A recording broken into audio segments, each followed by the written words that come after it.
Man, we had a crazy weekend. It feels like there's so much stuff happening every single night in the NBA.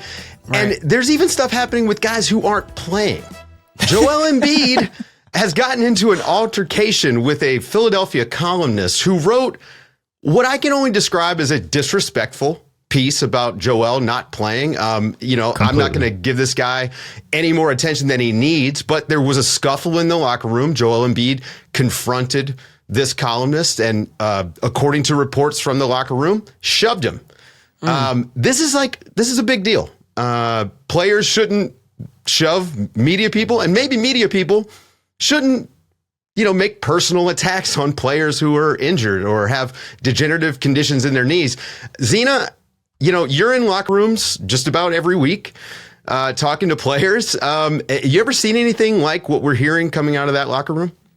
No. And rightfully so, because I don't think writers usually say things that cross the line in the way that this one particularly did. I mean, it had nothing to do with the point that was trying to be portrayed, which is this player should be playing, etc. Feel how you want to feel, but I have no idea how someone's child and late brother has anything to do with that topic. It's an old school sort of throwback mentality, and equating fatherhood to playing basketball is pretty ridiculous. Yeah. It's childish. And again, we all just know better at this point. It's antiquated. That's what it is. It's just this ancient way of thinking, and it's so ridiculous that this gets brought up. And I think the thing that the issue that I take with this in general is how we got to this point, right? Yeah. The article got taken down because it received a lot of criticism. Obviously Joel Embiid himself a couple of days ago mentioned that specific article in his media press conference. And so for the Sixers or the NBA to not step in at that point, to me, that's what was surprising. And so I'm more curious about what will happen long term with, different situations like this, because this isn't the first situation where a reporter writes something, very, very wrong, and it probably won't be the last. So what's the way the NBA sort of corrects this, right?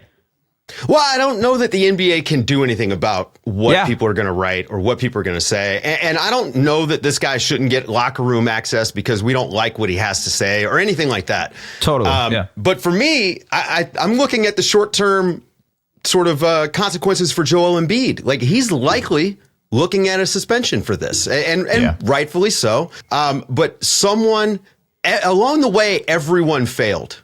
And I don't know where we can point fingers. Maybe we start at the newspaper, we start at the editor, we start at the writer. But that being said, I don't blame Joel Embiid for being upset. And I'm not saying he should have done what he did. Yeah. But I understand completely. There's a difference between protocol in the professional workspace and what happens when you FAFO. If you're way too online, you know what that means. Yeah, that's it. But that's exactly what happened. And what's so ironic about this, and this has nothing to do with it, but it's similar.